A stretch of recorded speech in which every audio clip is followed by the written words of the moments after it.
बिस्मिल्लाहिर्रहमानिर्रहीम। इस वक्त हम दुनियापुर मेन बाजार के अंदर खड़े हैं। मैं और रफीक अवान और मेरे साथ है रो उमर जवेद। हमारा प्रोग्राम है आपकी आवाज़ के साथ। रो साहब, ये आपके सामने है कि सब्जी की दुकान है, पीछे रेट इससे लगी हुई हैं, चाहे आप कसाईयों की दुकान है, बुच्चर की हैं या और जितनी भी दुकानें, ये रेडी की दुकानें हैं, फ्रूट्स की दुकानें हैं, तो इनके ऊपर रेट लिस्ट और है और ये लोग पैसे और तरीके से लेते हैं। वो पैसे नहीं लेते, रेट लिस्ट के मुताबिक पैसे नहीं लेते। तो आप क्या कहते हैं? ये एक बड़ा अलमिया है, इसमें कमजोरी है बहुत ज्यादा। लेकिन परसों मैं अदरक लेने गया, उसने कहा जी 1000 रुपये किलो है। मैंने कहा यार 1000 किलो 595 रुपये रेट लिखा हो। मैंने कहा रेट लिस्ट पे तो 595 लिखा है। अब उसका ये कहना था कि जी मंडी में हमें महंगी मिलती है, जब हमें महंगी मिलेगी तो हम ये करेंगे। इसमें कसूर किसका है? गवर्नमेंट का कसूर है, इन दुकानदारों का कसूर है, या जो इंतजामिया इसको कर रही है इस वक्त मॉनिटर जो कर रही है, ये उनका कसूर है। अगर देखें इनको सब्जी सस्ती मिलती है तो इनको सस्ती बेचनी चाहिए। अच्छा, अगर इनको महंगी मिलती है वो लामाला महंगी बेचेंगे, नुकसान कौन करता है? फिर ये जो मार्केट कमेटी है इसका रोल क्या रह जाता है? ये जो कीमतें मुकर्रर करती है ये देख के क्यों नहीं मुकर्रर करती? अगर एक दुकानदार को सब्जी महंगी मिल रही है तो वो अपनी सस्ती क्यों बेचेगा बाजार में? और अगर महंगी मिल रही है तो वो महंगी बेचेगा। अब वो महंगी बेचेगा तो ये जुर्माने करने आ जाते हैं, ये भी एक जुल्म है। तो ये इनको सोचना चाहिए कि जो मंडियों में बोली लगती है उस वक्त मॉनिटर की जाए और अपनी लिस्ट पे जो है ये अमल दरामद कराए। फ्रूट हो गया, चिकन हो गया, जो इनकी रेट लिस्ट लगी है उस पर बिल्कुल नहीं दे रहे। कहते हैं हमें पीछे से महंगी मिल रही है, हुकूमत भी अपने अमल दरामद नहीं करवा रही। कहना यह है कि ये जो वक्ती जुर्माने करते हैं इसका कोई फायदा नहीं है, कोई फायदा नहीं। पीछे जाके मंडियों में जाकर मॉनिटर करना चाहिए और फिर आगे असल जड़ से पकड़ना चाहिए और तरतीबवार चलना चाहिए।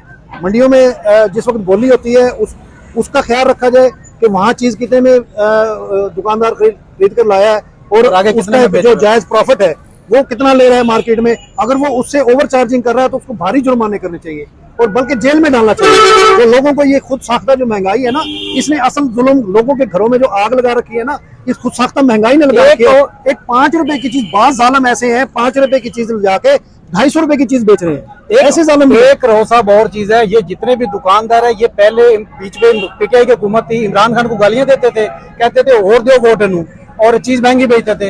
अब यही काम ये मरियम नवाज की हुकूमत में भी हो रहा है, नवाज शरीफ साहब की हुकूमत में।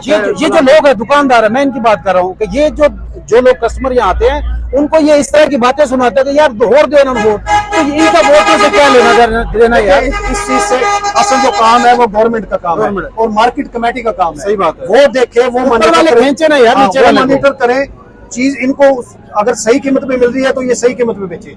वो जो रेट लिस्ट देते हैं ना उस पे सबसे बड़ा इख्तलाफ है। मैं उससे इत्तेफाक करता हूँ, दुकानदारों को उसके हिसाब से चीज नहीं मिलती, वो इसलिए महंगी बेचते हैं। वो फिर क्यों नहीं उस चीज को जो है वो उस पे कंट्रोल पे लेके आते? मसला ये। इसी के साथ मैं एक और चीज अगर आप समी आप दिखा सके, आपके पीछे ये देखें कि इस वक्त कोई गाड़ी किसी ने खड़ी करनी है बाजार के अंदर, अगर किसी ने कोई खरीदारी करनी है तो वो गाड़ी किधर खड़ी करेगा? पहले दुकानदारों ने आगे सारी चीजें ऐसे जैसे ये बाहर लगाई है, उसके बाद आगे रेडियां खड़ी की हैं और रेडी वाला, दुकान वाला जब तक किसी के पास कोई चीज खरीदनी है ना वो उसको खड़ा नहीं होने देता। तो रोज साहब आप क्या कहते हैं कि ये लोगों के लिए ना अजाब बनी हुई, ये रेडियां भी, और पार्किंग नहीं है बिल्कुल। और बहुत सारे ऐसे लोग हैं जो यहाँ से खरीदारी करना चाहते हैं लेकिन पार्किंग ना होने की वजह से वो फिर दूसरे शहरों में चले जाते हैं, फैमिलियों के साथ आते हैं तो फिर वो दूसरी जगह जाते हैं।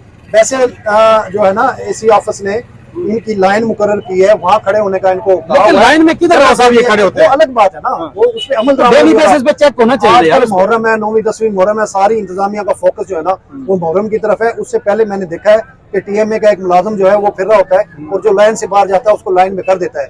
पार्किंग का मसला ही देखें, अगर आप रेडी वाले को नहीं खड़ा होने देते, गाड़ी वाले को खड़ा होने देते हैं। सही बात, इंक्रोचमेंट तो वो भी कर रहा है। एक गाड़ी वाला खड़ा करके आधा घंटा, 1.5 घंटा शॉपिंग करने चला जाता है, तो फिर उसमें और रेडी वाले में क्या फर्क है? नहीं, तो इसमें दुकानदारों को फायदा है। अगर ये दुकानदार जो रेडी वालों को इस तरह ना करे, थोड़ा पीछे करके इनको खड़ा करे। सारा मिला जुला काम है। चंद दुकानदार जो है अपनी दुकान का हाफ से ज्यादा किराया जो रेडी वाले सर आपके साथ नहीं हुआ, यहाँ लोगों को मैंने देखा है लोगों के साथ बदतमीजी करते हुए। बिल्कुल है, ये चीज नहीं होनी चाहिए। सारे मामला चलते हैं तो ये तो इंतजामिया का काम है ना, वो इसको कंट्रोल करे। बहरहाल जी हमारा काम था ये मसले उजागर करना, हमने उजागर कर दिया, बाकी इंतजामिया का काम है इसको हल करना। तो इंशाल्लाह मिलते हैं नेक्स्ट प्रोग्राम में।